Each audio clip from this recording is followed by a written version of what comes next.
Muy buenos días, amigos y amigas. Estamos en vivo y en directo este martes 23 de marzo, ya casi a la recta final de este tercer mes del año 2021. Les damos la cordial bienvenida a todos y todas quienes se conectan a esta señal. Wambra Medio Digital Comunitario, programa Voces y Propuestas. Tenemos una agenda interesante para compartir con ustedes días después del debate presidencial. Nos hemos dedicado en esta sección, en este segmento de este medio digital comunitario, todas las mañanas de los martes y jueves, a debatir, a discutir, a criticar este proceso electoral. El 11 de abril acudiremos a las urnas, los y las ecuatorianas, a no solo decidir el futuro del país, también a seleccionar, elegir quienes en la representación pública estarán administrando lo que es la legislación y la política pública, en tanto a la presidencia de la República. Mi nombre es Jorge Cano, les damos una cordial bienvenida. Muy buenos días, ¿qué tal? Mi nombre es Luisana Aguilar, muchísimas gracias a todas las personas que ya están conectadas a Wambra Medio Digital Comunitario. Como ya lo decía Jorge, el día domingo estuvimos escuchando el debate presidencial ya para la segunda vuelta, entre los dos candidatos que son Andrés Arauz y Guillermo Lasso. Sin embargo, este debate se plantearon 5 ejes, y en estos 5 ejes no estaban incluidos muchos otros temas que nos preocupan, que le preocupan a la población, y precisamente de eso se trata este programa. Vamos a hablar de aquellos temas, de aquellas cosas que ni siquiera se mencionaron. Hay otros temas que se mencionaron pero no se profundizaron, y queremos conversar con las personas que precisamente están en medio de esas demandas y que nos conversen qué es lo que nomás nos faltó.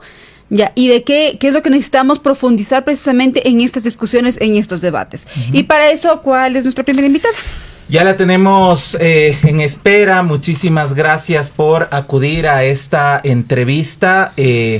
Vamos a hablar con ella en unos segundos, ya la tenemos por ahí. Vamos a conversar con Antonella Calle, a los tiempos que te vemos por acá en Wambra. Hemos visto que has estado en algunas entrevistas, conversatorios, bueno, en esta acción necesaria, en esta acción desde las colectivas, desde las organizaciones sociales. Vamos entonces a comenzar. Antonella es ecologista, feminista y antiespecista, comunicadora social, integrante del colectivo Yas Unidos. Muy buenos días, Antonella.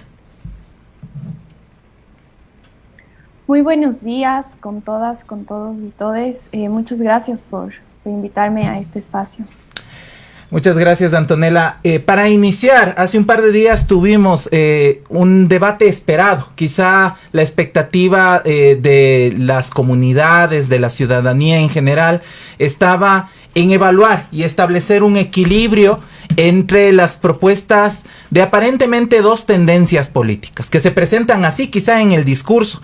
En el discurso, Guillermo Lasso, de un centro derecha, se ha nombrado en estas últimas elecciones como un centro, buscando aquellos votos también desde otros sectores que no son clásicamente aquellos sectores de la derecha ecuatoriana.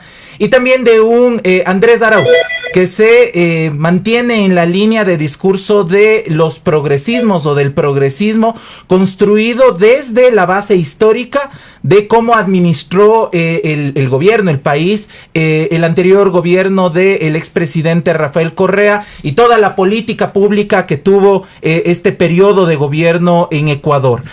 ¿Cómo ves tú, primero, en el debate, o cómo viste que se evidenció realmente estos discursos políticos, estas tendencias ideológicas? Ahí cuéntanos, Antonella. Bueno, primeramente comenzar que la estructura del debate para hablar sobre temas de derechos humanos, temas de derechos de las mujeres y de la naturaleza, primero fue totalmente invisibilizado. Es muy grave que se ponga en un solo bloque al final temas de movilidad humana, de desarrollo sustentable y relaciones internacionales, me parece que era, ¿no? En este sentido, también el comité de debate vemos que ya parte de un presupuesto. El comité de debate, cuando pone el tema de desarrollo sustentable o sostenible, no recuerdo bien cuál era, y aparte de que tiene que haber un desarrollo sustentable, ¿no? Y en lugar de hablarnos de derechos de la naturaleza, si querían hablar del tema del extractivismo, tenemos el concepto de derechos de la naturaleza, y además que está reconocido en la Constitución, ¿no? Pero ellos ya presuponen que tiene que haber un desarrollo sustentable. Y ¿por qué critico este concepto y que hayan puesto así en el debate, ¿no? Porque es un concepto muy neoliberal que te plantea que puede haber explotación petrolera o minera de manera responsable, ¿no? Entonces, desde ahí ya vemos que hay desde el comité de debate ya hay una postura post-extractivista, ¿no? Y eso ya fue una falencia. Y bueno, después, en segundo lugar, un poco lo que tú comentabas en el tema específicamente de derechos de la naturaleza, del tema extractivismo, vemos que los dos candidatos, aunque el uno se diga de izquierda y el otro sea conservador, de derecha, en el tema extractivista tienen las mismas posturas, no se diferencian. Vemos que en primer lugar Arauz habla en el debate y dice que hay que potencializar la explotación petrolera, y después Lasso, cuando habla igual del tema, tiene un discurso similar. Entonces desde ahí se habla mucho de que Arauz, por ejemplo, es el candidato de los jóvenes, que viene con nuevas propuestas, pero que además es de izquierda, ¿no? Pero vemos que finalmente representa la misma política vieja de siempre, igual a Lasso. Lo único que hacen es cogerse tal vez el discurso que ahora, según sus estudios, los jóvenes están hablando, están más preocupados, como es el tema del ambiente, pero en el fondo no tienen propuestas ecologistas, digamos, o de respeto de derechos de la naturaleza o de los pueblos aislados, ¿no? Y representan a las mismas prácticas porque lo único que hacen es seguir hablando de que hay que impulsar el extractivismo petrolero. En el debate los dos coincidieron en ese punto, y ni siquiera se plantean una perspectiva de pensarse una transición verdadera a una sociedad postpetrolera. Bien decías tú, Antonella, el debate se estructuró precisamente como para que los temas de derechos estén metidos dentro de otros. Entonces, por ejemplo, el tema de la expansión petrolera en el Yasuní estuvo inserto dentro del eje de relaciones internacionales. O sea, de hecho, ahí estuvo relaciones internacionales, movilidad humana, y estuvo el tema de expansión petrolera del Yasuní. La respuesta que dieron los candidatos, que era como clara, ¿expandirá o no expandirá? ¿Te quedó claro? Que si es que realmente lo iban a hacer? Porque tú ya lo decías, o sea, el uno decía, vamos a aumentar la productividad, el otro tampoco mencionaba más, pero ¿te quedó claro que realmente no iban a expandir la frontera petrolera? Claro, bueno, lo que nos queda claro, primero Arauz dice...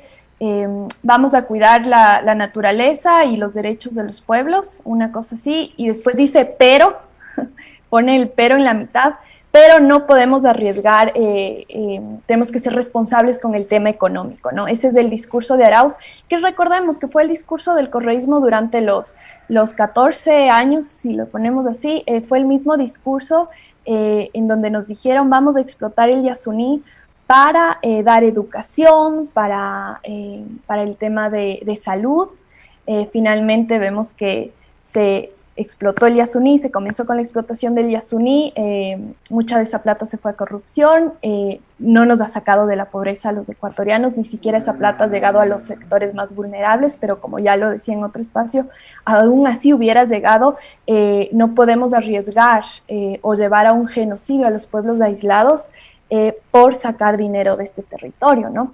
Entonces, Arauz pone el mismo discurso que ha tenido su partido político en estos 14 años, que es, sí están los derechos de la naturaleza, los derechos de los pueblos aislados, pero primero están los intereses económicos, ¿no? Entonces, una vez sobrepuso eso, que para nosotros como defensores, obviamente es totalmente rechazable. Y por otra parte, Lasso ni siquiera respondió directamente a la pregunta de si iban a ampliar o no la frontera extractivista, ¿no? La frontera extractiva en el Yasuní. Sino mencionó algo de la consulta popular de los Días Unidos, pero más como para sacarlo en cara al candidato opositor, Arauz, ¿no? Y de ahí murió el tema. Y ni siquiera respondieron a profundidad, ¿no? Ahora también es una pena que siendo un país tan complejo y que está tan amenazado por diferentes extractivismos, solo se haya mencionado uno de los problemas, que es el tema del Yasuní y que es el tema de petróleo, y no se hayan mencionado diferentes temas que tienen que ver con el extractivismo, ¿no? A mí nos parece a nosotras muy grave que la semana pasada murió un líder antiminero en Molleturo. Ha sido un golpe muy fuerte, yo creo, para todas y todos los defensores de la naturaleza, y que el tema antiminero no haya estado en el debate, por ejemplo, ¿no? Cuando ahora el discurso que se está impulsando desde los sectores económicos es que si en su momento fue el petróleo el que para algunos sectores obviamente benefició y se obtuvo de ahí bastantes recursos económicos, ahora están viendo eso en el sector minero, ¿no? Pero no se está hablando de toda la violencia que eso está trayendo a los diversos territorios. Y no se habló en el debate. Entonces vemos que estos temas no les interesa a los candidatos, solo les interesa la etiqueta de hablar de somos ecologistas o ambientalistas para, según ellos, ganar ese voto del público joven, ¿no? Pero las personas que estamos en realidad defendiendo, luchando en contra del extractivismo, vemos como en lo real eso no está sucediendo porque es un discurso muy laxo. Hay una respuesta que nos llamó la atención en medio del debate y fue dada por el señor Arauz, quien aseguró que acogía la propuesta de Minca por la Vida. Sin embargo, esa propuesta también implica dejar el extractivismo. Creo, de hecho, principalmente recoge desde los sectores comunitarios, las comunas, pueblos y nacionalidades, principalmente desde las mujeres amazónicas, ¿no es cierto? Pero ¿existe alguna propuesta que tenga coherencia en la agenda de la Revolución Ciudadana con acoger lo de Minca por la Vida? Y solo para ponerlo en contexto, esta propuesta Minca por la Vida tiene también dos versiones. Una versión después del paro nacional, una agenda que recoge las exigencias de varios colectivos y organizaciones sociales, y una versión siguiente de la propuesta de la plataforma de Pachacutic en la candidatura de Yacu Pérez. No necesariamente es lo mismo, llevan el mismo nombre, algunos postulados son recogidos, pero vienen de una línea contra el extractivismo. Entonces, ¿qué coherencia tiene esta respuesta del señor Arauz? Bueno, obviamente la coherencia, no existe ahí coherencia, ¿no? Lo que vemos es una apropiación del discurso, que han ido tejiendo los pueblos, los movimientos, los colectivos que han ido tejiendo, tratando de pensar una agenda distinta, y lo que hace ahora el candidato Arauz es apropiarse de ese discurso, pero totalmente vaciándolo, ¿no? Vaciándole por justo esto, porque no hay ninguna coherencia con lo que plantea él, con sus formas de actuar también, con lo que plantean, por ejemplo, las propuestas de Minca por la Vida, ¿no? Entonces no hay ninguna coherencia, pero lo mismo podríamos decir con el candidato Lasso. También puede que hable de la consulta de los Días Unidos, o que le saque en cara a Arauz sobre el tema de que ellos explotaron el Yasuní en su gobierno, pero tampoco se plantean cosas concretas frente al extractivismo, más allá de vamos a seguir ampliando o vamos a repotencializar el tema petrolero. Y esto es muy grave, porque hay que poner mucho ojo igual en cómo fueron formuladas esta pregunta en el comité de debates, porque una vez más se pregunta desde cómo enfrentar el tema del extractivismo, en este caso del petróleo, en el Yasuní, pero no se está planteando que los más o casi 60 años de explotación petrolera y los pocos años que llevamos de explotación minera ya han dejado consecuencias muy graves en los territorios. Y no se está preguntando a los candidatos sobre qué van a hacer para reparar a esos territorios afectados. No se está preguntando qué van a hacer para reparar a las comunidades de Pacayacu que tienen mecheros, que tienen contaminación cada rato, que se rompen los pozos. No se está preguntando cómo van a reparar a los pueblos que han sido violentados en la cordillera del Cóndor, a las comunidades de Ninta por el tema de la minería igual. No se está pensando en una reparación. Lo único que se está pensando en esta lógica extractivista es cómo vamos a sacar más, ¿no? Y en esto nos quieren meter el cuento, sí, vamos a sacar más, pero responsablemente.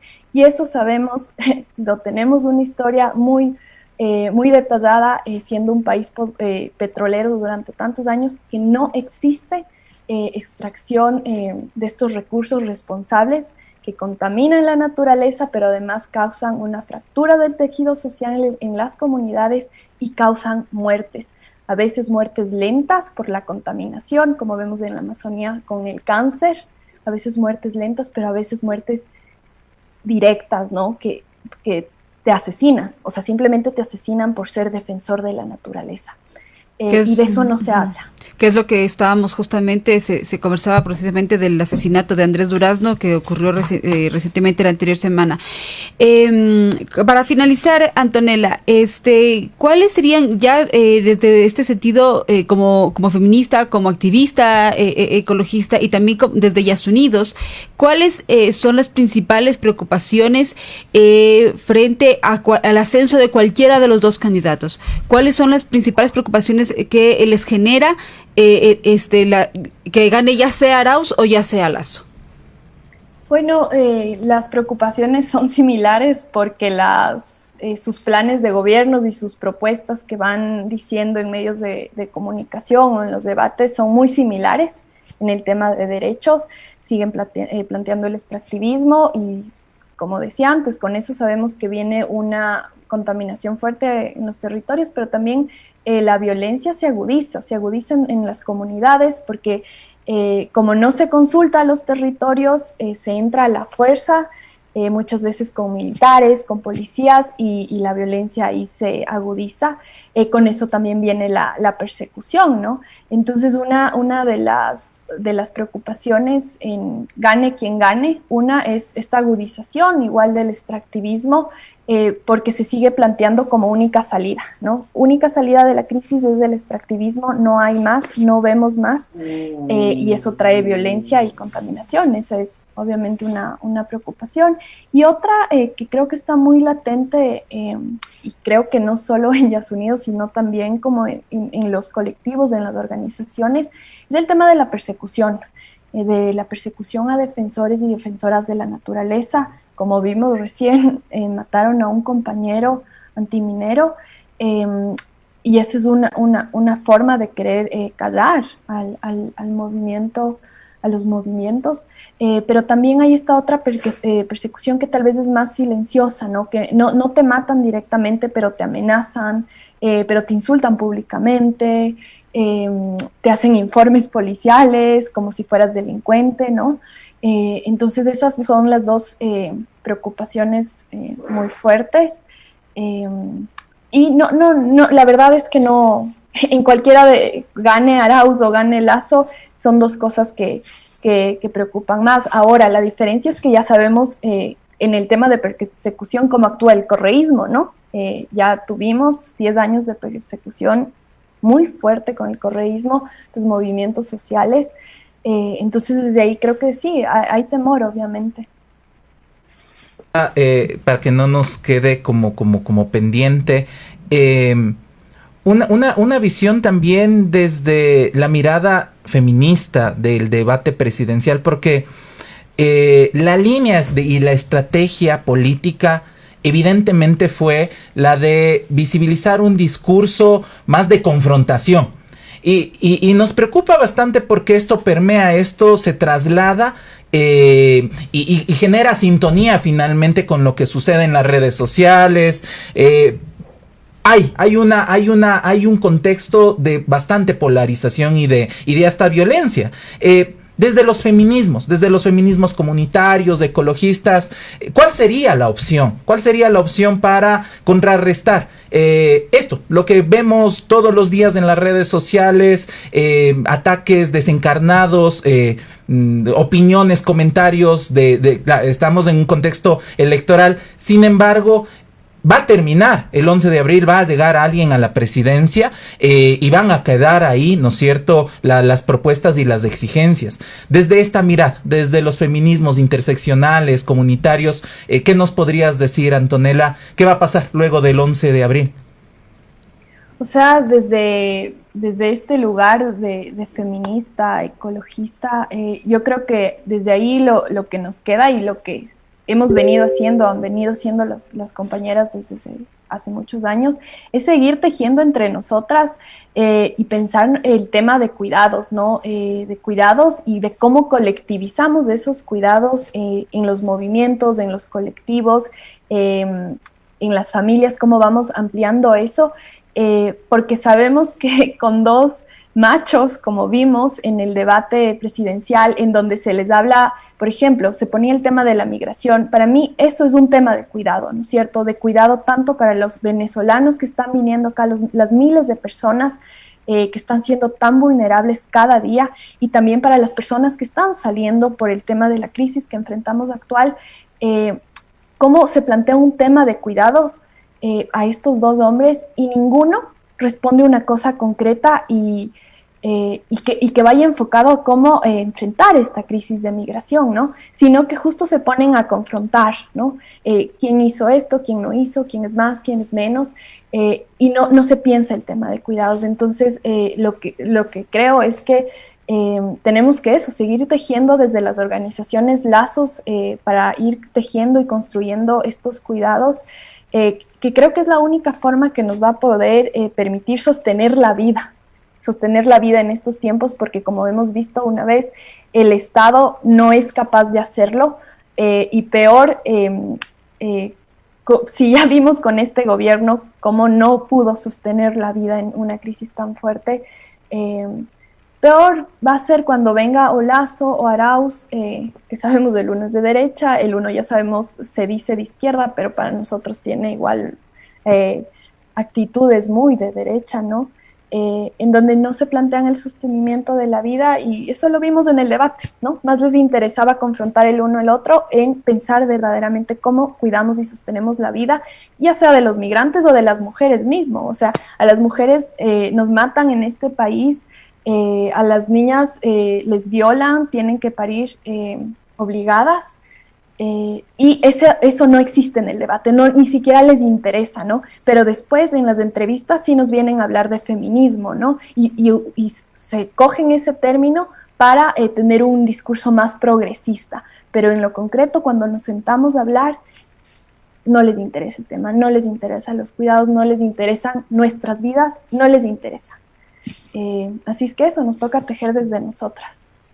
Muchísimas gracias, Antonella, por darnos este tiempo y digamos ayudarnos también con este análisis, con esta reflexión respecto al debate. En efecto, faltaron muchas cosas que tratar y que conversarlas ahí. Esperamos contar contigo también para otra ocasión y también seguir conversando sobre estos temas. Gracias, Antonella, por tu tiempo.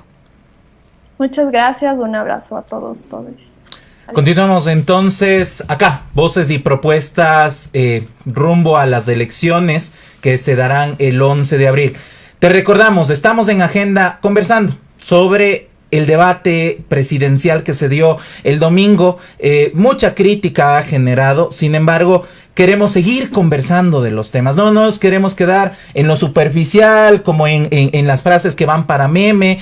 De hecho, desde nuestro punto de vista, es lamentable que se siga ratificando, se naturalice que la política es parte del entretenimiento, de un show, que hay que hacer broma o mofa de las cosas. Si bien somos personas felices, somos gente que nos gusta reír, el tema de la administración de la presidencia tiene que ver con los derechos de las personas, con los derechos de ustedes que nos están viendo.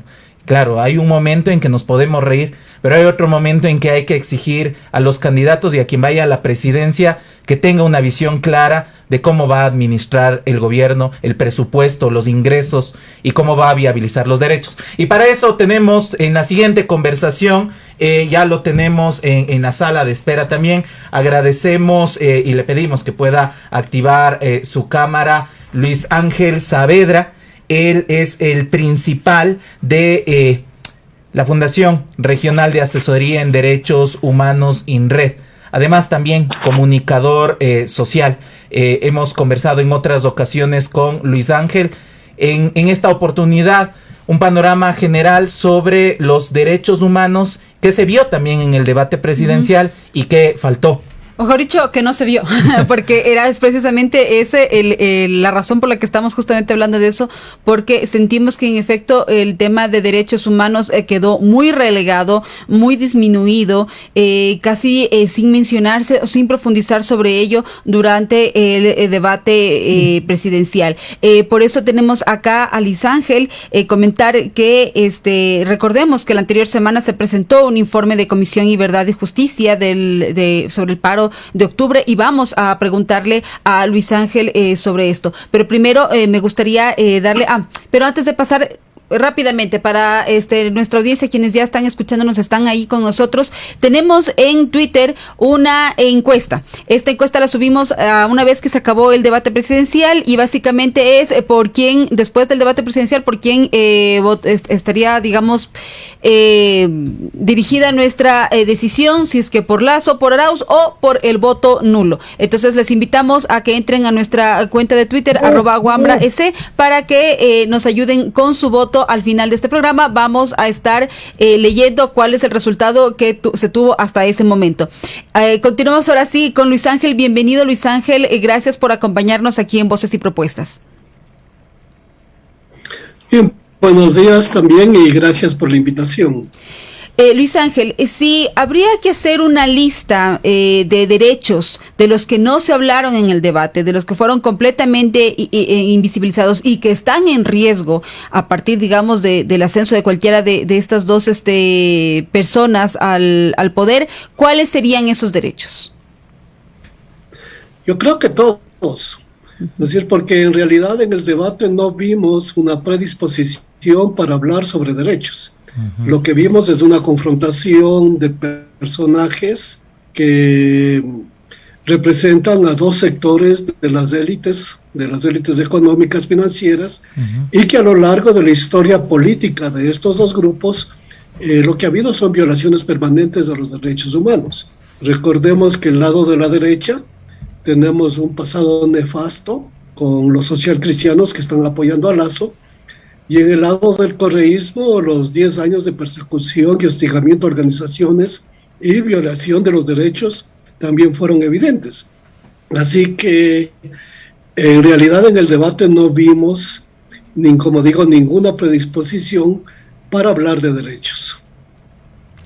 Listo. Y yéndonos al tema de la Comisión de Verdad y Justicia que la comentaba hace un momento, ¿no? Recientemente hubo este informe que lo presentó esta comisión sobre el paro de 2019. Los candidatos la mencionaron también durante el debate, han expresado alguna posición al respecto, se han manifestado, pero ¿cuál considera usted que es la actitud que se reflejó de estos candidatos respecto al derecho a la protesta, por ejemplo?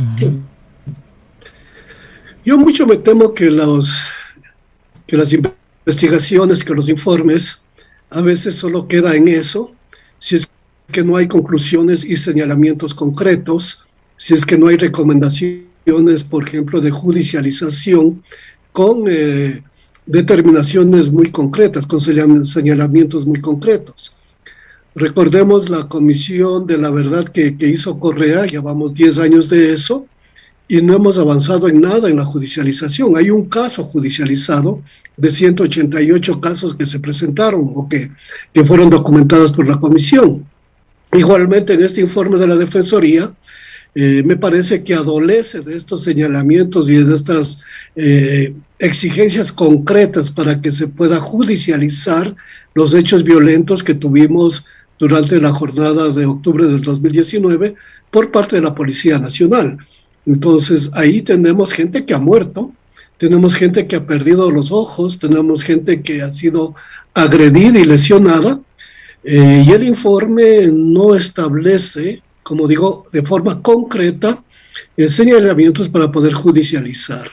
Entonces, si bien es un informe que establece la violencia policial, la violencia estatal que hubo en octubre, me parece que todavía falta algunas cosas y lógicamente los candidatos no hacen mención a ello porque tampoco se les exige nada. En ese sentido, y ya pensando en las propuestas de administración del gobierno, en la parte de la estructura de las instituciones que garanticen la justicia, pero también los derechos humanos, ¿cuál sería la opción de exigencia a cualquiera de los dos candidatos? Porque claro, y pongo como solo este antecedente, existía el Ministerio de Justicia, se pasó a una Secretaría de Derechos Humanos, la institucionalidad que pueda viabilizar estos informes, que pueda viabilizar justo como las demandas desde el sector de los derechos humanos en el país. Luis Ángel. Yo creo que la institucionalidad existe, a pesar de que pueda ser muy reducida, mínima, pero existe. Es decir, la Secretaría de Derechos Humanos puede establecer procesos o puede de alguna manera incentivar que se establezcan procesos. Y lo mismo existe el sistema judicial. Es decir, la institucionalidad para judicializar las violaciones de derechos humanos está ahí, existe. La Constitución establece ciertos parámetros básicos de respeto a derechos humanos. Se establece también un sinnúmero de leyes para proteger a grupos vulnerables. El problema no creo que está en la ausencia de instituciones o de institucionalidad o la ausencia de leyes. El problema está en la voluntad política y en la dependencia de esa institucionalidad con relación a los poderes políticos y económicos que están representados en el gobierno. Entonces, mientras un gobierno sea el representante de estas élites que violentan derechos humanos, los sistemas de justicia lamentablemente no son independientes y la institucionalidad gubernamental no va a ser mayor cosa como para aclarar los hechos, para establecer la verdad y menos aún para judicializar y sancionar a los responsables. El tema de derechos humanos es un tema que molesta al poder político y al poder económico representados en el gobierno y por esa razón no se le va a dar mayores oídos, no se les va a escuchar y más bien se tiende a hacer esta serie de informes para que de alguna manera que lavarse la cara o lavarse las manos frente a organismos internacionales, por ejemplo, y decir que en el Ecuador sí se está investigando, pero ya la parte de judicialización, esencialmente la judicialización, no avanza. Y por tanto, no podemos tampoco garantizar que estos hechos no se vuelvan a repetir. Por ejemplo, nosotros estamos preguntando, como INRED, estamos preguntando a los candidatos qué va a hacer con la violencia policial que se vio en octubre y que no tenemos ningún proceso para buscar establecer la verdad de estos actos. La policía, este grupo de operaciones motorizadas, se está especializando en reprimir la protesta social, se está especializando en usar la motocicleta como una arma de agresión, no solo como un arma, como un elemento de movilización, sino netamente como un arma con la que está agrediendo a la gente. Se vio muchos videos en donde se usa la motocicleta arrollando a la gente. Igualmente la forma de disparo directo de las bombas lacrimógenas o de las balas de goma.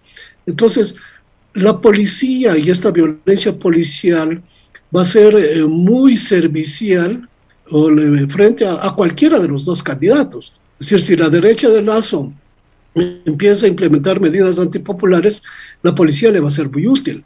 Y si el gobierno de Arauz empieza a perseguir y a criminalizar la protesta social, la policía, este grupo de policía le va a ser muy útil. Entonces nosotros como INRED preguntamos a los dos candidatos qué va a hacer con este grupo, cómo va a controlar la violencia o va a dejar que se liberalice como se ha estado dejando hasta ahora, en donde cuyos resultados son personas mutiladas, y personas asesinadas, ejecutadas extraoficialmente, tal como lo establece el informe de la Defensoría. Ejemplo es que sea cual sea de los candidatos que lleguen a la presidencia, finalmente la policía, esta violencia policial a la cual estamos preguntando qué va a hacer, le es útil. Así que y en el debate no se trataron estos temas. No sé si hay un espacio en el que podamos escuchar lo que ellos digan respecto a esto, pero si le es útil, difícilmente no la van a ocupar. Es decir, ¿qué va a pasar con las organizaciones, con las personas que van a salir a protestar ante medidas antipopulares, sea quien sea que las ponga? Ya hay también un llamado, por ejemplo, al voto nulo, y precisamente porque hay una sensación de rechazo a cualquiera de las dos opciones. Entonces, ¿cuáles serían los escenarios posibles que vamos a tener con esta instrumentalización de este ejercicio de la policía, de estos instrumentos para reprimir la protesta? ¿Qué va a pasar con este derecho? Para las organizaciones de derechos humanos, para las organizaciones que defienden cualquier derecho, sea derechos de las mujeres, derechos de la población, de los colectivos LGBTIQ, sea derechos de los pueblos afrodescendientes, las organizaciones ahora que buscan a sus familiares desaparecidos, creo que para estas organizaciones o organizaciones como el INRED, está claro que cualquiera que sea el candidato que gane las elecciones, nuestro trabajo va a seguir siendo en las calles, nuestra protesta va a seguir siendo en las calles, la exigencia de derechos va a seguir siendo en las calles, es decir, el escenario de la contienda política, de la lucha por los derechos, va a seguir siendo en la calle, la protesta, cualquiera de los dos que gane. Entonces, en ese sentido, las organizaciones de derechos humanos estamos muy conscientes que nos avecina un periodo de gobierno en donde los derechos van a ser violentados y en donde la gente va a tener que ejercerlos, que exigirlos, que defenderlos en la calle. Y en algunos sectores de la parte institucional ya están mirando esto. Por ejemplo, el municipio de San Vicente, en la costa, en Manabí, donde se tiene una acción de hecho de defensa del agua, acaba de emitir una resolución el COE de San Vicente diciendo que se prohíben las protestas en la calle y que serán sancionados las personas que hagan una protesta en la calle, a efectos de la pandemia, ¿no? Entonces, pero este tipo ya de resoluciones se empieza a mirar en diferentes sectores. Eso nos hace ver que en el próximo gobierno va a profundizarse la criminalización de la protesta social y la persecución a líderes sociales. Este ejemplo que lo vemos ahora, justo ahora en Canoa, nos hace ver de que la protesta va a ser criminalizada. Y si quisiera, remontando sobre la misma pregunta anteriormente, lo que tú me estás diciendo, mira, no estamos hablando de un tema presidencial, estamos hablando de un gobierno local que ya se está planteando la criminalización de la protesta. Aún así, las organizaciones no van a dejar de salir a la calle. Entonces, yo ahí sí me pregunto, más allá de las autoridades, más allá de los candidatos que estamos viendo ahorita, socialmente, ¿está siendo aceptada esa criminalización de la protesta o es al contrario? Yo creo que, mire, se establecen discursos y el gobierno trata de establecer relatos con el fin de que la opinión pública pueda también adherirse a este proceso de criminalización. El libro de María Paula Romo respecto a octubre del 2019 es eso. Es un intento de construcción de un relato sobre la violencia ejercida desde las organizaciones sociales, desde el movimiento popular. Entonces, esa construcción de relatos hace que la opinión pública de alguna manera coincida con el discurso oficial y también criminalice la protesta. Igualmente los sectores, por ejemplo los PPL, las personas privadas de libertad. Es decir, cómo se estructura estos discursos para que la gente esté convencida que el problema de las cárceles es un problema de pandillas. Nosotros aceptamos que el problema de control territorial en la calle, afuera, es un problema de pandillas, un problema de microtráfico. Pero que el Estado me venga a decir que al interior de la cárcel el problema es la lucha por el poder del control de la cárcel, entonces ¿dónde está el Estado? Pero esos discursos hacen que la opinión pública de alguna manera también se siente identificada con este tipo, ¿no? Afortunadamente no pasa más. Hemos visto que una de las propuestas de candidatos en la primera vuelta que hizo su bandera de lucha, el populismo penal, es decir, todo el incremento de penas de muerte y todo eso no pasó, no tuvo ni siquiera el 2%. Eso nos alegra porque vemos que la población, si bien es cierto, se identifica con ciertos discursos, pero a la hora no está dispuesto a darle bandera blanca o carta blanca a un poder que quiera criminalizar, que quiera de alguna manera profundizar la represión.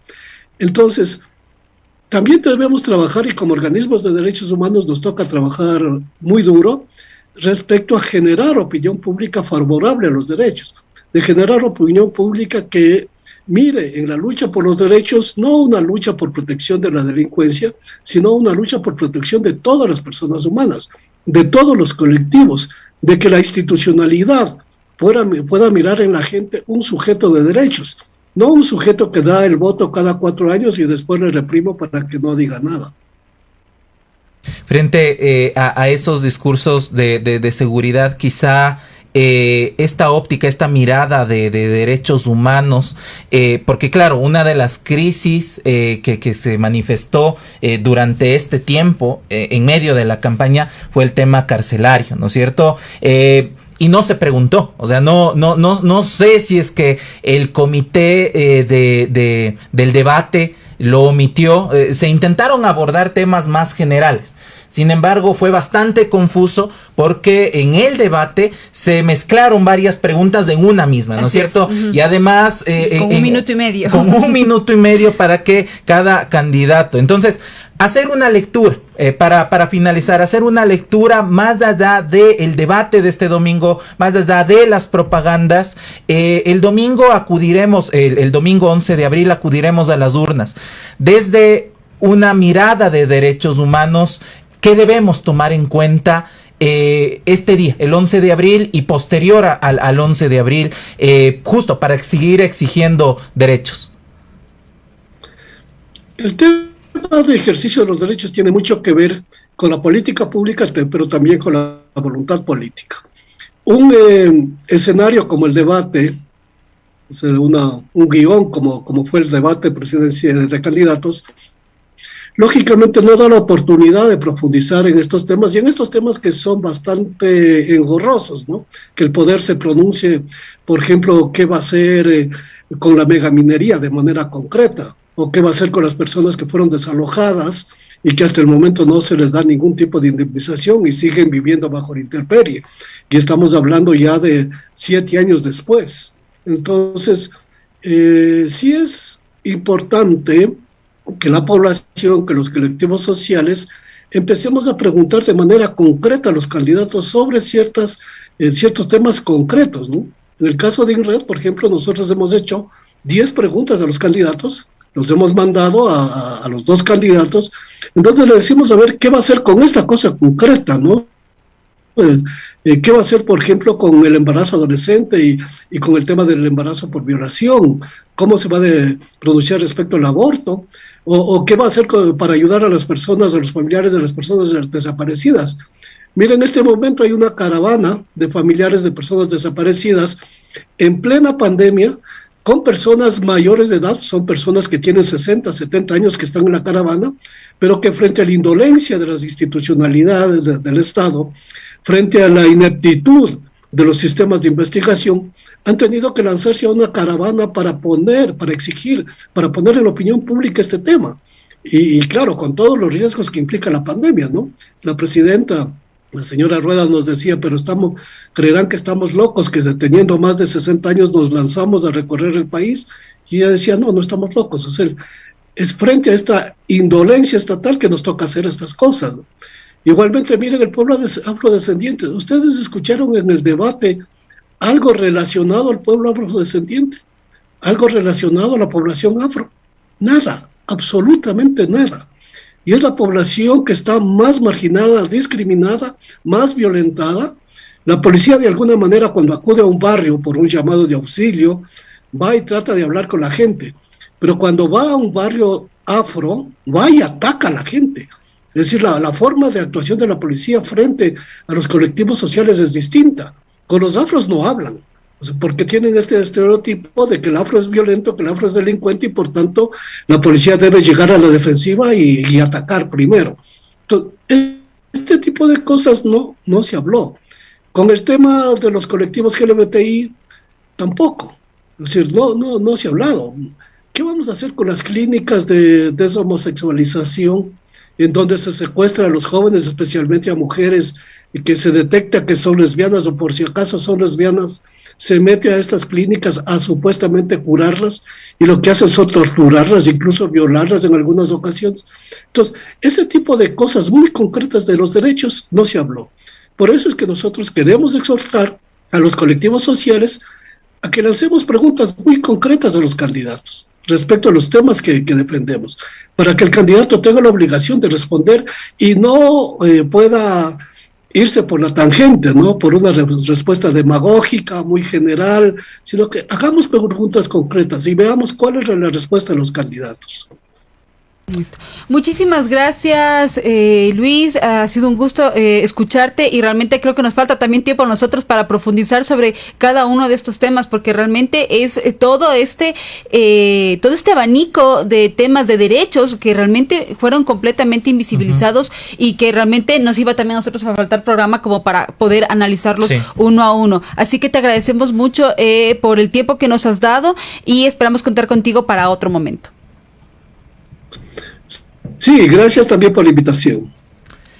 Muchas gracias. Continuamos entonces en este programa Voces y Propuestas acá en Wambra Medio Digital Comunitario. Le recordamos, estamos por las redes sociales, en Facebook, en Twitter, en Instagram como @WambraS. Nos están escribiendo, en unos minutos leeremos sus comentarios también. Tenemos las noticias que se han generado desde Wambra. En unos minutos también les comentaremos sobre lo que ha pasado del viernes acá y lo que hemos generado esta información. Una cosa nada más, cuando estábamos conversando con Luis Ángel, claro, recordaba que no estamos inaugurando, porque cada elección es de esto, ¿no?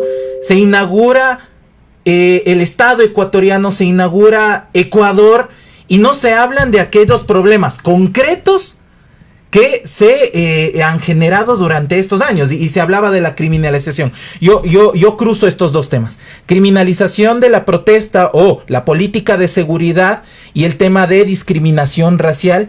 Y yo les quisiera preguntar a los candidatos qué pasó con el caso de Andrés Padilla en Mascarida. Nada más, ¿qué pasó y qué línea van a tomar en tanto a juzgar estos actos de exceso de la fuerza de la Policía Nacional? ¿Qué pasó con el caso de Andrés Padilla en Mascarida? Que ahí y en el informe también quizá de otros organismos, lo que pasó con Angulo Bone. Con Gabriel Angulo Bone, un joven de 15 años que fue disparado una bomba lacrimógena en su pecho. Ese es uno de los casos que el informe lo tiene contemplado como ejecución extrajudicial y recomienda que se lo juzgue, que se lo investigue de esa manera. Creo necesario que eventualmente vamos a tener que tener un programa para conversar qué tan posible es que estos informes realmente se judicialicen, porque como bien lo dijo Luis Ángel, hay un informe desde 2010 presentado que justamente hablaba de las vulneraciones de derechos humanos desde 1984 hasta 2008, y que involucraba precisamente al gobierno social cristiano. Entonces, pensando un poco en la reflexión que nos dejaba Luis Ángel, si entra Lazo con apoyo social cristiano, realmente, si de por sí no ha avanzado, ¿qué pasará pues con esas investigaciones? Si sube Arauz, no fue una garantía durante tanto tiempo. No fue una garantía que haya estado Rafael Correa. En efecto, el gobierno de Rafael Correa financió, digamos, esa comisión de la verdad, pero una vez cuando se trató de judicializar, habían casos que también lo incluían a él. Recordemos el caso de Ayuma, por ejemplo, que ocurrió en los primeros años de gobierno de Rafael Correa y no se investigó, simplemente ahí se han quedado pues eso, como un tema de memoria histórica, y hasta eso ha sido minimizado, porque hay montón de cosas, montón de recomendaciones de que se pedían se implementen como un ejercicio de memoria y que simplemente no se han implementado. Pasemos ya a nuestra siguiente entrevistada. Sí, nuestra siguiente entrevistada, a quien le pedimos que nuevamente habilite la cámara, ya la tenemos en sala de espera, es Rocío Rosero, feminista ecuatoriana, socióloga con formación en antropología, derechos humanos y sociedad y género, sociedad y políticas, defensora de los derechos humanos de las mujeres en Ecuador y América Latina por más de 4 décadas, coordinadora actualmente de la Coalición Nacional de Mujeres del Ecuador. Es un gusto conversar contigo, Rocío. Buenos días. Buenos días, un gusto enorme compartir con ustedes este espacio que lo estoy escuchando desde temprano en la mañana para tomar el hilo y la posta, porque como defensores y defensoras de derechos humanos nos toca enfrentar una etapa muy dura, definitivamente. Yo les agradezco por esta oportunidad de compartir nuestras reflexiones y nuestras propuestas. En primer lugar, señalarles que coincidiendo en algunos temas con tanto con Antonella como con Luis Ángel, nosotras pensamos que incluso más allá de eso, es muy frustrante, muy grave, por decirlo así, desde el enfoque de los derechos humanos, el constatar que ninguno de los dos candidatos, que para ninguno de los dos es un tema el cumplimiento de la misión fundamental establecida en la Constitución del 2008, que es la garantía y protección de los derechos de las personas, de todos los derechos humanos durante todo el ciclo de la vida y de todos los derechos de la naturaleza. Esto ni siquiera es un tema que está en la agenda de ninguno de los dos candidatos, es decir, el cumplimiento de las obligaciones en ese rol que tiene el Estado de garante y protector, de donde se deriva todo, en buena cuenta. Entonces, para nosotras la insistencia mayor va en esa matriz, o sea, cómo retomando el espíritu de Montecristi de la Constitución del 2008, cómo jalonamos hacia que las nuevas autoridades del país, y no solo las nuevas autoridades, porque en realidad nosotras estamos planteando un pacto fiscal que se llama un pacto justo por ellas, que también involucra a las otras funciones del Estado, que involucra al legislativo, que involucra a la función judicial, porque hay hay un conjunto de obligaciones en cadena, en red, que tienen que cumplir las distintas instituciones del Estado en materia de garantía y protección de derechos. Ese tema, una de las constantes demandas desde la Coalición Nacional de Mujeres del Ecuador es la falta de presupuesto para la implementación de la política pública en favor de las mujeres. Y han propuesto, lo que mencionabas hace unos segundos, un pacto fiscal. Sabemos que tienen también hoy por la mañana una rueda de prensa sobre este tema para garantizar que esos fondos lleguen y se pueda viabilizar programas, se puede implementar desde las instituciones del Estado este tema de prevenir y eliminar la violencia de género y también avanzar en los derechos de las mujeres y de la ciudadanía con una visión, ¿no es cierto?, integral, una visión de género. Entonces, después de escuchar el debate y las propuestas que tienen los candidatos de entregar tarjetas, bonos, créditos, Rocío, ¿cree que alguno de ellos considere este pacto fiscal que ustedes están proponiendo? Bueno, mira, no hay, digamos, los candidatos, ninguno de los dos ha asumido el pacto fiscal. Yo creo que el tiempo no les da ni para leer ningún mensaje, que sus equipos de campaña terminan simplificando los temas de los derechos de las mujeres a 3 frases. Y también manifiestan un desconocimiento de los candidatos de lo que es la estructura del Estado y los roles que están llamados a desempeñar una vez en funciones como autoridades. Entonces, por ejemplo, se habla de una Defensoría de la Mujer. Hay una Defensoría del Pueblo en donde hay una Defensoría Adjunta de la Mujer que tiene que ser fortalecida, pero esa no es una cuestión que tiene que hacer el Ejecutivo, no es el presidente electo. Es decir, para nosotros es súper importante que la Defensoría del Pueblo fortalezca su acción en su rol de ombudsman, de vigilante, el cumplimiento de los derechos. Y en materia de la Ley de Prevención y Erradicación de la Violencia, la Defensoría del Pueblo tiene un rol específico que es el seguimiento de lo que ocurre con las medidas de protección en todo el territorio del país.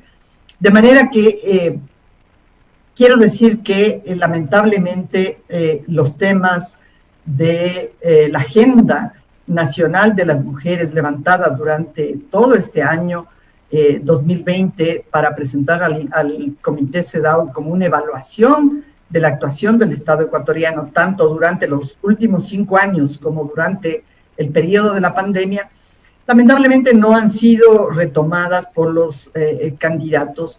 Y nosotras no vamos a dejar de insistir porque pensamos que en esta situación de crisis fiscal está absolutamente claro que la expectativa o la apuesta de los dos candidatos es continuar con el modelo extractivo, lo cual digamos, sostiene, multiplica las condiciones estructurales de violencia. Y esto tiene consecuencias, como han señalado mis dos antecesores de la palabra, genera un conjunto de consecuencias en la vida cotidiana de las comunidades, de los pueblos y de los territorios. Pero yo agrego una dimensión que también es muy importante, que es cómo estas violencias estructurales se manifiestan en los cuerpos, en los territorios de las mujeres.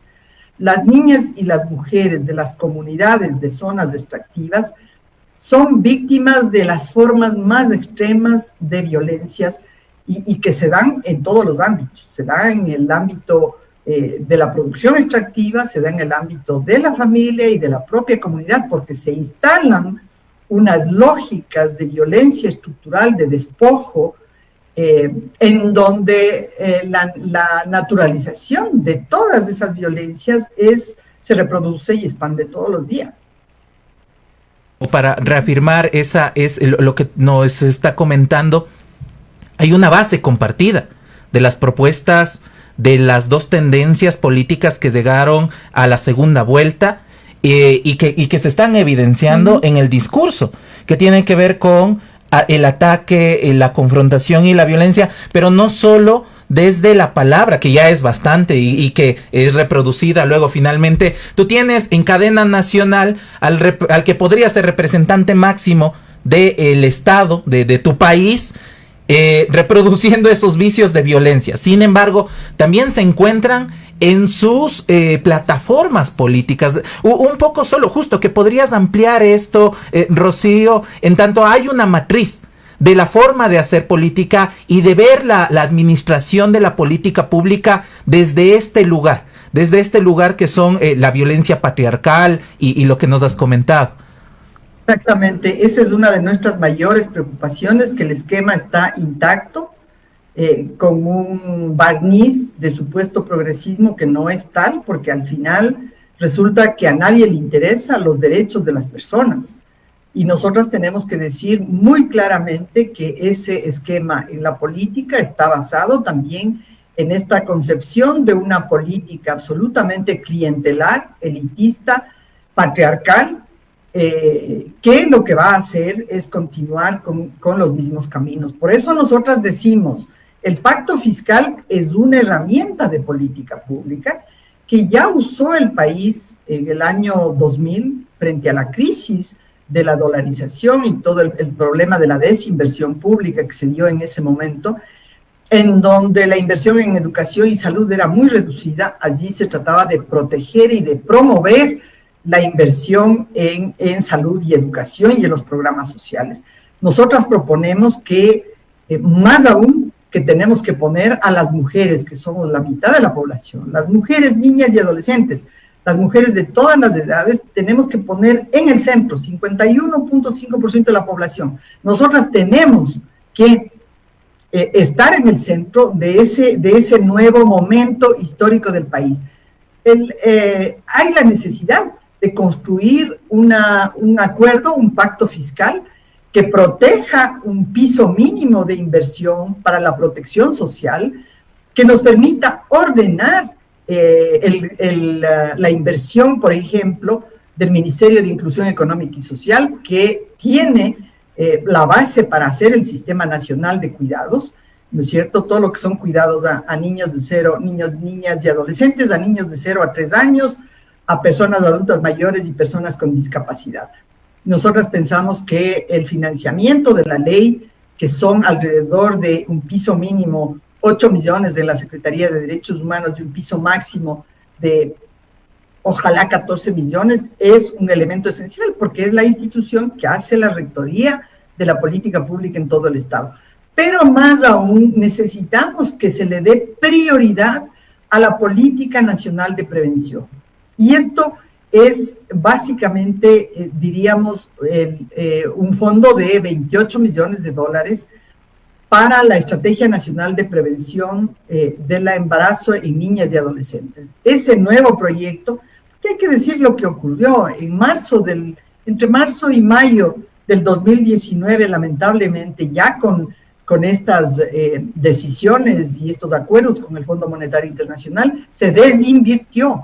Había un proyecto de inversión fiscal que estaba orientado 18 millones para la ley, para la aplicación de la ley, y un proyecto de 16 millones para la estrategia de prevención del embarazo en niñas y adolescentes. Se quitó la prioridad de la noche a la mañana, ya no era prioridad la política social, ya no había un centavo, entonces ya no se podía llevar adelante la implementación de la ley, que se supone era un compromiso presidencial.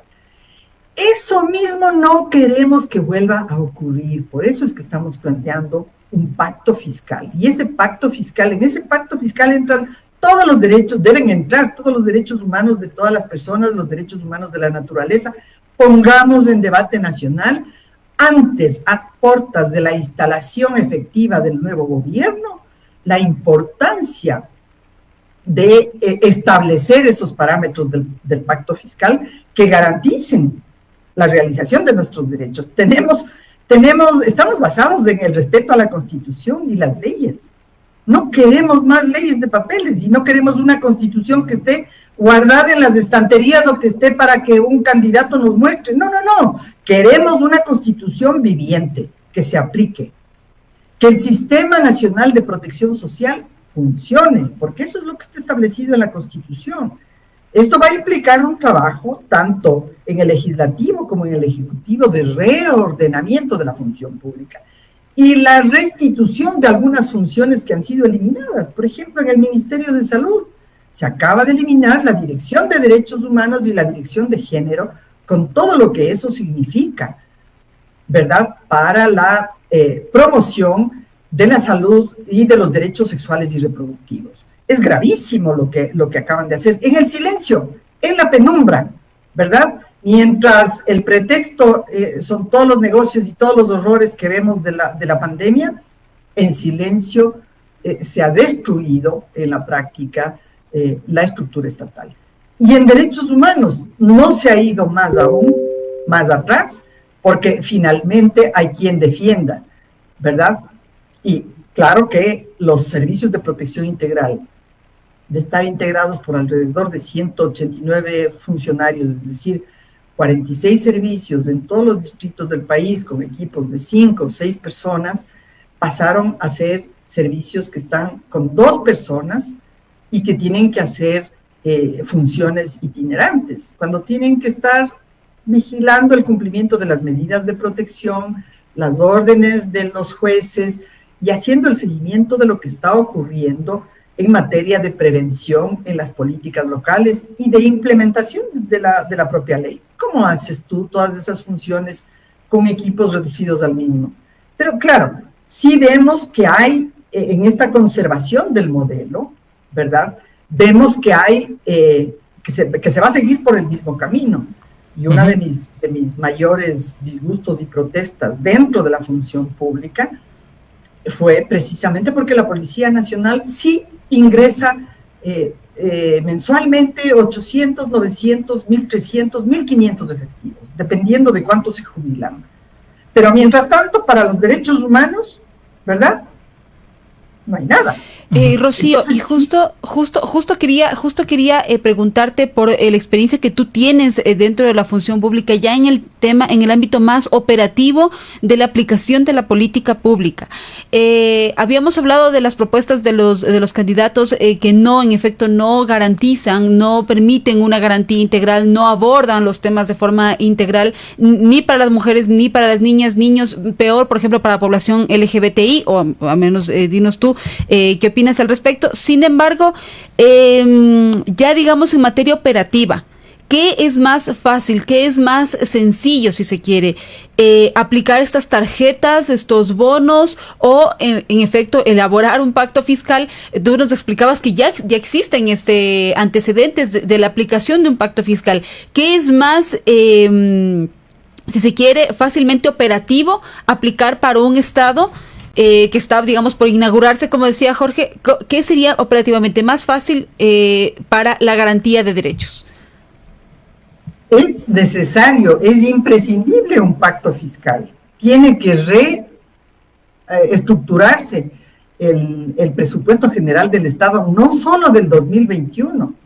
Necesitamos que haya ese pacto fiscal para que el presupuesto reprogramado con esta visión de protección de derechos de las personas, ese pacto fiscal para los próximos 5 o 10 años sea un pacto fiscal que esté orientado a garantizar la inversión fiscal en la protección de los derechos, del acceso a la educación, a la salud, a la renta básica, a crear el Sistema Nacional de Cuidados, a garantizar las autonomías física, económica y política de las mujeres, a que se aplique de verdad la ley de violencia, a que sigan funcionando al menos los 39 juzgados especializados y las fiscalías, que no se nos siga quitando porque se está desmembrando el Estado. Si la prioridad sigue siendo pagar la deuda, fíjense ustedes, 4.600 millones de dólares pagó en el último periodo, en el último año prácticamente, el gobierno nacional, 4.600 millones.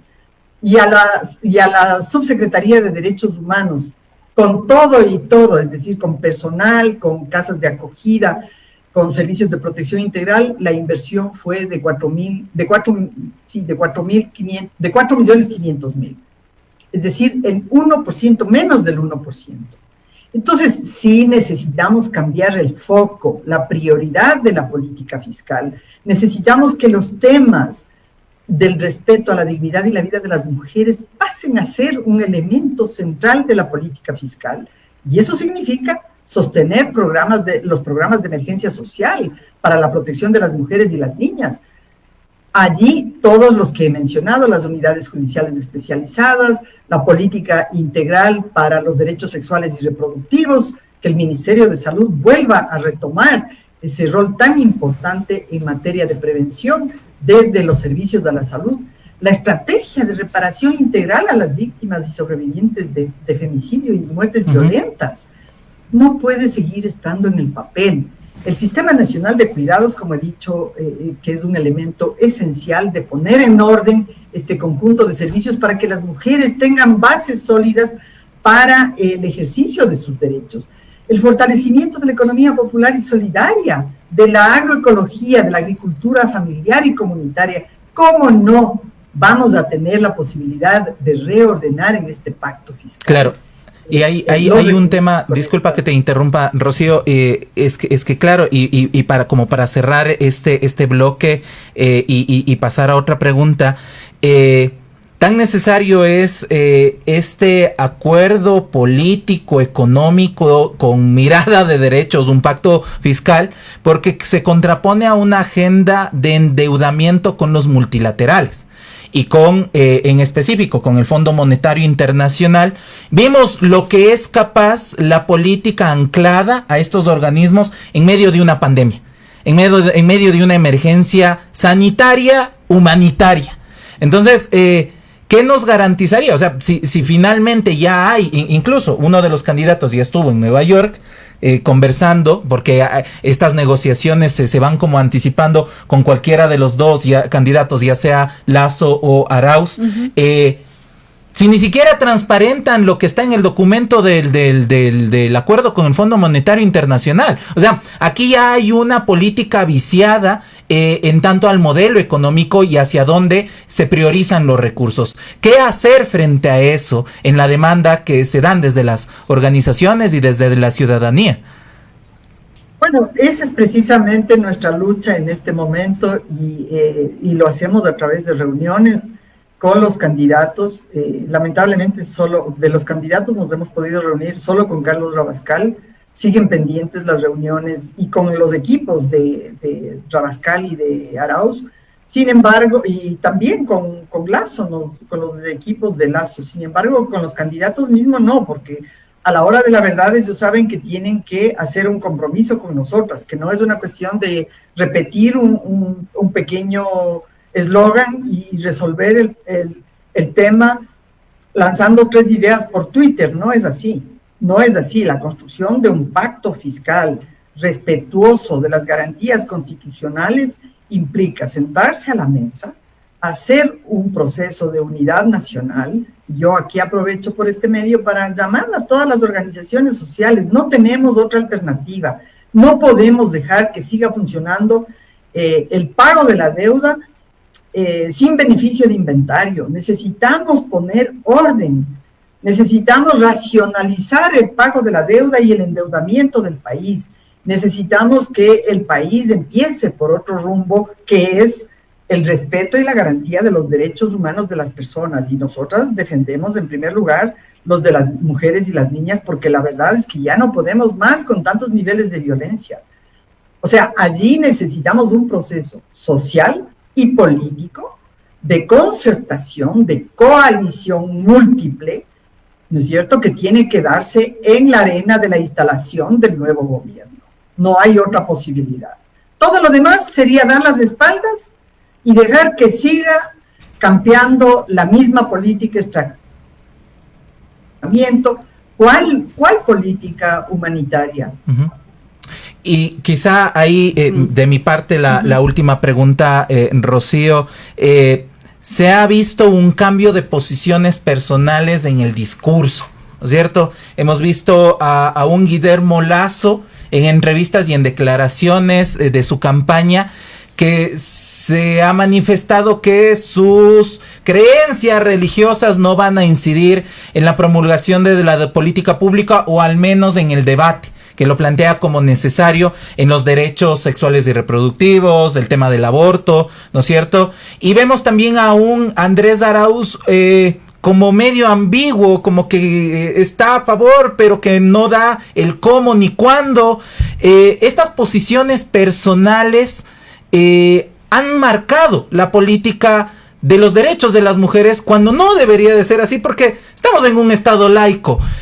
Sin embargo, el panorama que se viene luego del 11 de abril, se viene cuesta arriba para los derechos de las mujeres. El tema, por ejemplo, de la despenalización del aborto. Sabemos que el tema de aborto por violación está en la Corte Constitucional, pero pasa por las posiciones personales, finalmente, del futuro presidente de la República. Ni hablar de los vicepresidentes que no se han manifestado, pero que en su historial, el señor Rabascal y el señor Borrero, no tienen buenos antecedentes de la apertura hacia los derechos de las mujeres.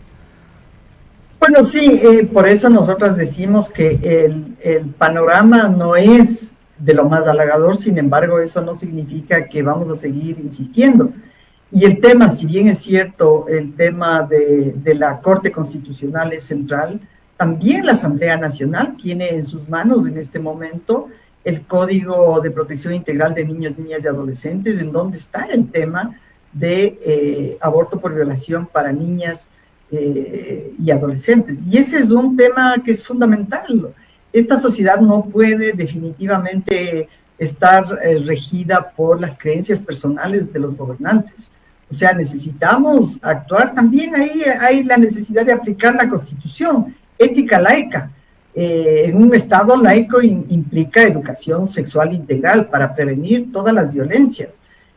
para prevenir los abortos clandestinos y para lograr que cambie esta situación de extremas violencias que vivimos. Entonces, en este sentido, nos parece que es fundamental. Yo creo que es importante de todas maneras lo que se ha dado en términos discursivos. Sin embargo, no termina de cuajarse un relato coherente, ni siquiera un relato coherente, peor una propuesta. Creo que pasado el 11 tendremos que mirar cómo se puede perfilar efectivamente una política en materia de garantía de los derechos humanos de las mujeres y de las niñas. Y eso nosotras estamos planteando que, igual que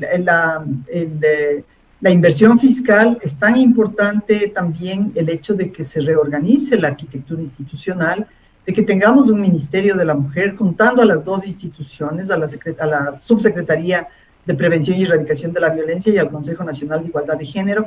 Como han dicho mis compañeros de panel antes, la política pública en protección de derechos depende de la decisión política de otorgarle el más alto nivel y jerarquía a la institucionalidad responsable. Y esto es lo que hay que hacer.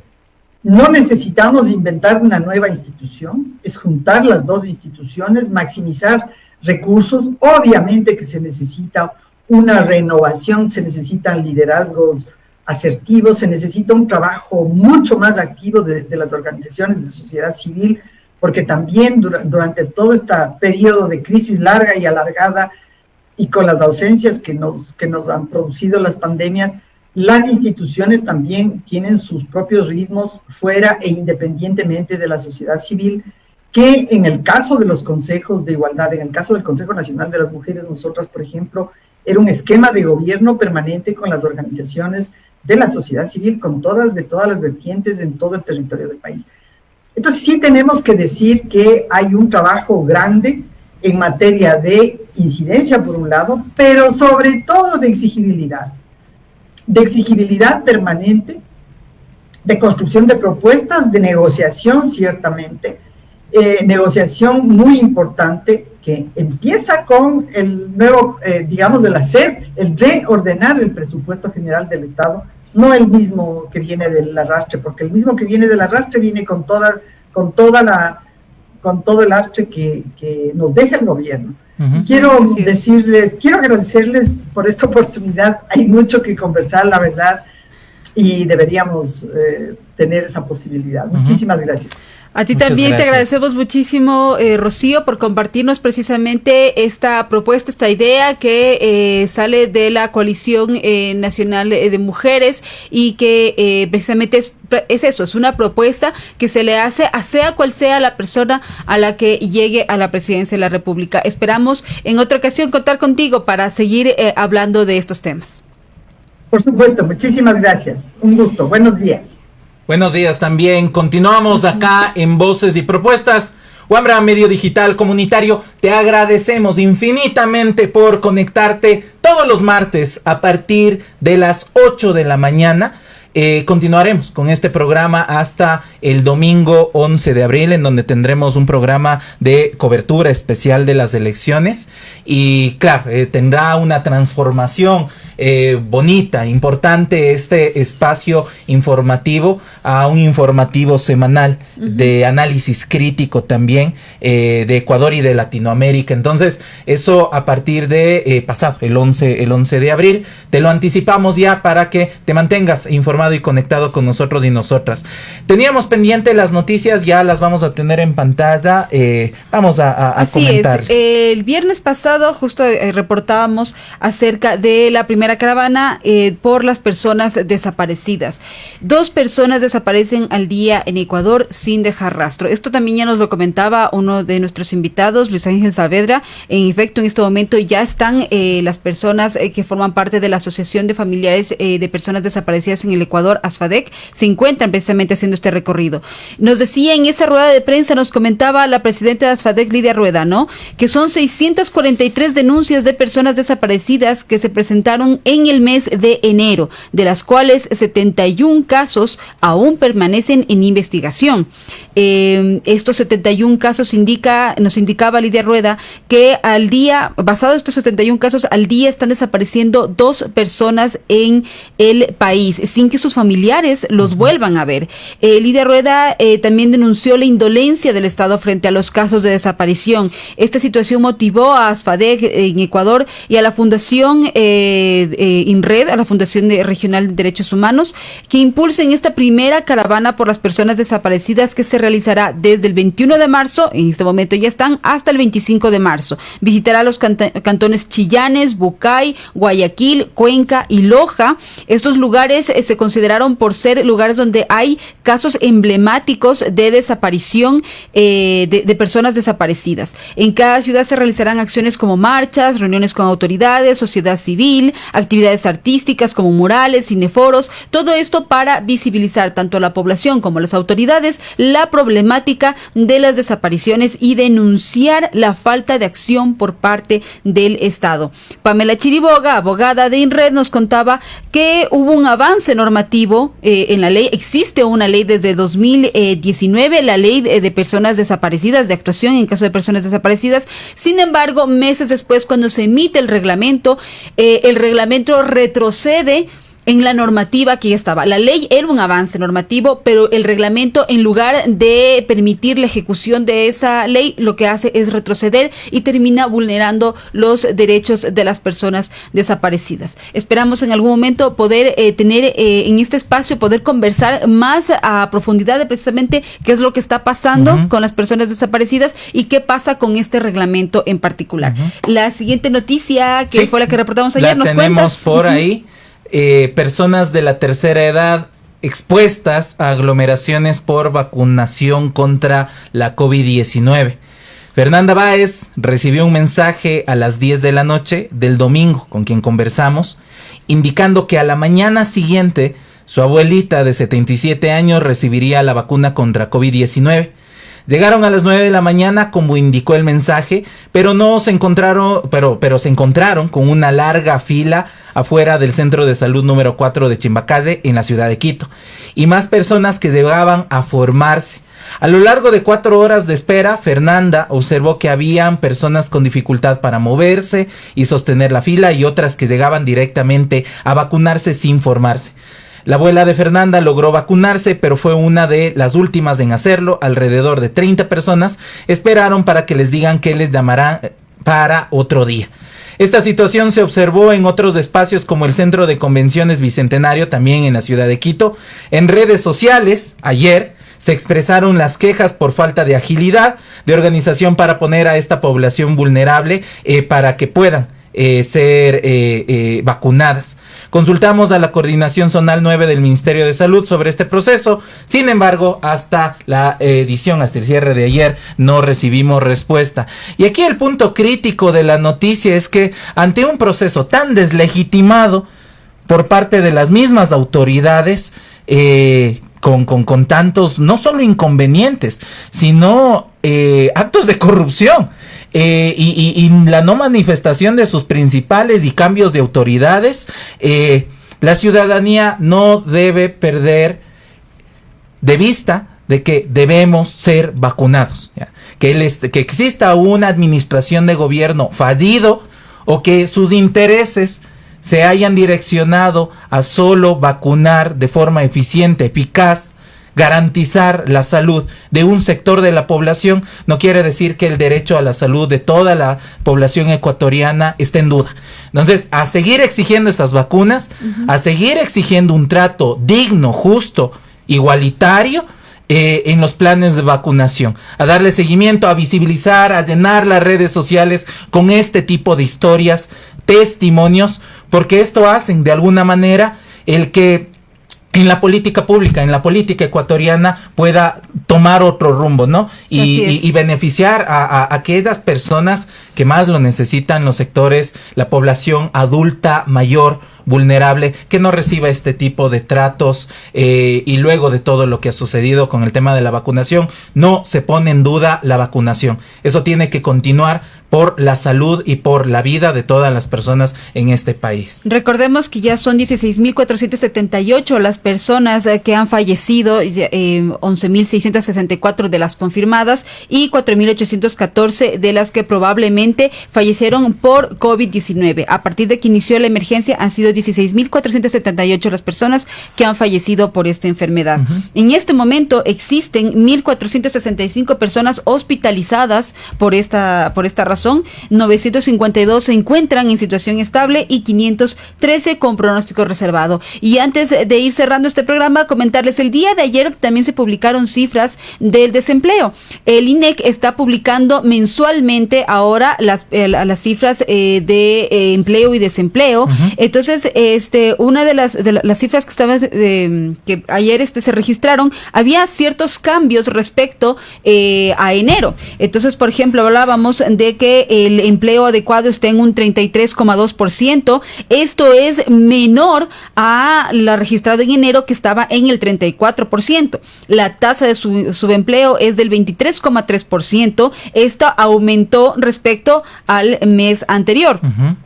Justo, o sea, coincide, pues hay una reducción del empleo adecuado, pues hay un aumento del subempleo. Y el desempleo se ha mantenido igual en en una tasa del 5,7%. Otros datos que entregaron ayer el INEC está de que la tasa de subempleo se ubicó en el 25,0% para los hombres y el 20,8% para las mujeres, un poco más alto, ¿no?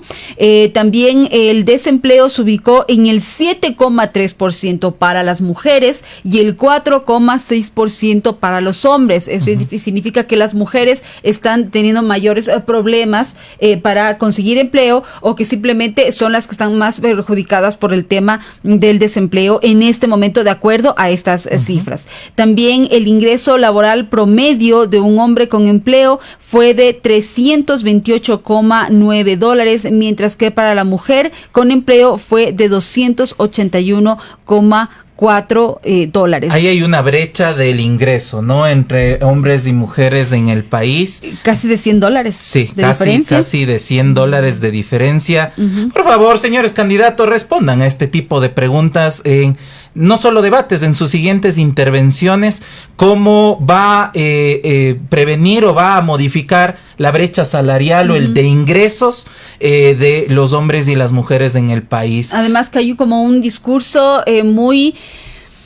no sé si la palabra es condescendiente, pero voy a usar esa palabra, un discurso bastante condescendiente, porque si bien es cierto, las madres son, digamos, un grupo que está muy complicado con estas crisis, con todos estos problemas. Realmente ha sido un problema. Sin embargo, cuando los candidatos se refieren únicamente a las madres, vamos a beneficiar a las madres los necesitamos, por supuesto, pero la brecha salarial afecta a todas las mujeres y estamos viendo que el problema es estructural. El problema de la brecha salarial es estructural y afecta a todas las mujeres. Entonces, sí es necesario, pues, que abordemos un poquito más ese tema, de que lo conversemos un poquito más, de que finalmente lo trabajemos desde cómo vamos a modificar la estructura, cómo vamos a hacer que eso realmente genere cambios, y cambios a largo plazo, y no solamente el bono o la tarjeta para productos de higiene femenina que ni siquiera corresponden a la realidad del costo de cuánto gastamos las mujeres para ese tipo de servicios. Finalmente, este último dato te lo comentamos. El 46.3% de personas con empleo se encuentran en el sector informal de la economía. Casi el 50% de la población ecuatoriana se encuentra con no las garantías de un empleo, de un trabajo con derechos. Acceso a seguridad social, por ejemplo, entre otras cosas que realmente son sumamente necesarias, son derechos y que no están siendo garantizados como el Estado lo exige, es su rol principal.